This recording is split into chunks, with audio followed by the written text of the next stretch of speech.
영어권의 지배를 받지 않았었던 한중일권에서 이 북미로 어학연수를 오는 대부분의 친구들이 본인의 영어 실력을 설명할 때 이렇게 얘기해요.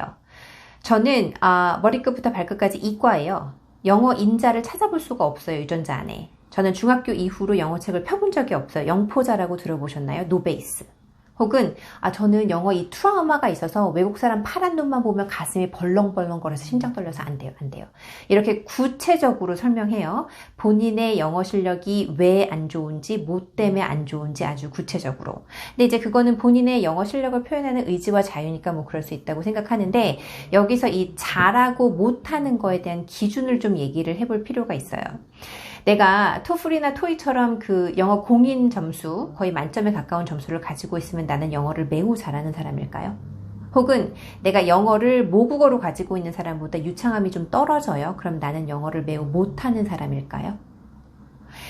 특히 대화를 구사함에 있어서 구조적으로 맞는 문장 그리고 틀리는 문장은 얘기할 수 있지만 내가 잘하고 못하는 정도를 어떤 일정 점수로 나오는 그 시험의 판단에서 가름하기는 굉장히 어려운 문제예요. 저는 그 20대 초반에 사실은 그 목소리 연기를 하는 성우가 되고 싶었었거든요. 그래서 이제 공채 시험을 여러 번 쳤어요. 대부분의 시험은 모두 치고 나면 기분이 매우 언짢아요. 기분이 나빠요. 헤아릴 수 없는 정신적으로 고통이 올 때는 배를 채우는 게 가장 빠르거든요. 그래서 이제 기름진 음식, 술 막 이런 거를 동기들이랑 나눠 먹으면서 생각하는 거예요. 내가 원래 평소에는 실력이 참 좋은 아이인데 어제 잠을 못 잤더니 오늘 실력 발휘를 잘 못했어. 그 선배가 찍어줬었던 그 지문을 내가 읽었어야 되는데 내가 그 지문을 못 봤네. 나의 이 무한한 잠재력과 가능성을 지켜봐주지 못하는 공채 시험 따위는 접어야 되겠다 라고 생각을 하고 깨끗하게 정리를 한 거예요. 그런데 지금 생각해보면 그게 제가 그때 가지고 있었던 실력이었던 거예요.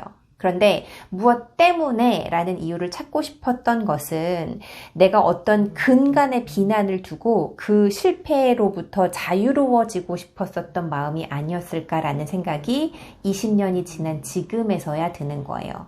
사실 이게 실패는 아니었는데 그 저변에 질투가 깔려 있었던 거죠. 원래 그 비난의 저변에는 질투가 깔려 있거든요.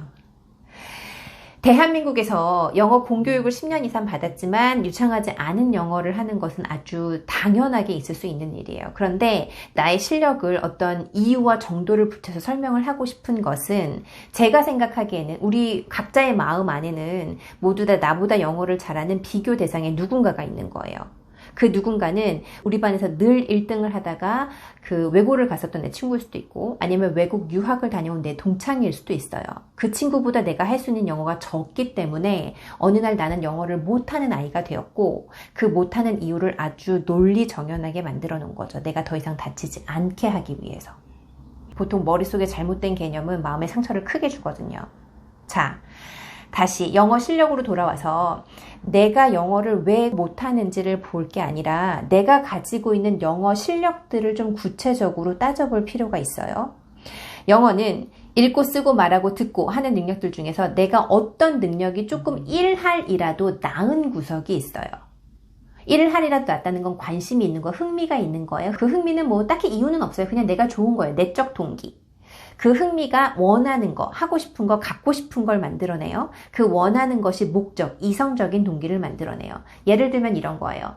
나는 다른 건 몰라도 내가 수능 영어를 봤는데 영어의 구조는 좀 알지. 내가 읽기는 좀 해. 그러면 오늘부터 그 읽기라는 도구로 영어의 큰 그림을 그리기 시작하는 거예요. 구체적으로. 자, 오늘 나는 집에 소복히 먼지가 쌓여있는 영어 동화책을 오늘부터 읽어보리라. 소리를 내서 크게 마지막 페이지까지. 이 책이 끝나고 나면 다음 책을 읽어보리라 이번 주 안에. 이렇게 구체적으로 계획을 세우시는 거예요. 혹은 나는 읽기는 별로고 내가 사실은 아는 영어가 How are you? Fine, thank you 이런 거밖에 없는데 내가 외국인을 보면 그렇게 들이대. 난 역시 무대 체질이야 하시는 분들은 이태원의 길거리 인터뷰 나가는 거예요. 사실은 요새 이제 외출하기가 굉장히 어렵기는 하지만 조금 상황이 나아지면 내가 관심 있는 부분에 영어 인터뷰 질문지를 한 10개 정도 만드시는 거예요. 이태원의 지하철을 타고 나가서 모르는 외국인을 붙잡고 설명하시는 거예요. 자기소개 간단하게 하시고 내가 왜 이 인터뷰를 하고 있는지 정중하게 설명을 하시고 준비한 질문을 바탕으로 인터뷰를 하셔서 녹취를 집에 가지고 오는 거예요. 그러면 인터뷰를 할 때는 들리지 않았던 문장들이 다시 들어보면 전치사까지 깨끗하게 들리는 문장들이 있기도 하고, 아니면 그때 당시에는 그냥 흘려드렸는데 집에 와서 다시 들어보니까 앞뒤 문맥상 완전히 이해가 되는 문장들이 생기기도 해요. 이 문장들은 내가 준비를 해서 이태원에 나가서 모르는 사람을 붙잡고 만든 기적과 같은 한 편의 영화이기 때문에 어느 한 문장도 잊어버려지지 않아요. 혹은 이런 건 죽어도 못해요 나는 그냥 집에서 미드 보는 것만 재밌어요 하시는 분들은 영화나 드라마 같은 경우는 보통 그림에 의존해서 내용을 이해하기가 쉽거든요. 본인이 좋아하는 영화나 드라마의 대본을 찾으시는 거예요. 그래서 그 대본을 읽으시는데 모르는 단어 찾으시고 구조 이해하시고 해서 다시 영화나 드라마를 보면 거의 무성 영화에서 아이맥스 영화를 보는 것처럼 아주 차원이 다른 영어를 들을 수가 있어요. 시간과 공을 들이지 않고 되는 일들은 거의 없어요. 하물며 물이 끓을 때도 시간이 필요하고 휴대폰이 충전될 때도 시간이 필요하고 신호등을 건널 때 파란불을 기다릴 때도 시간이 필요해요.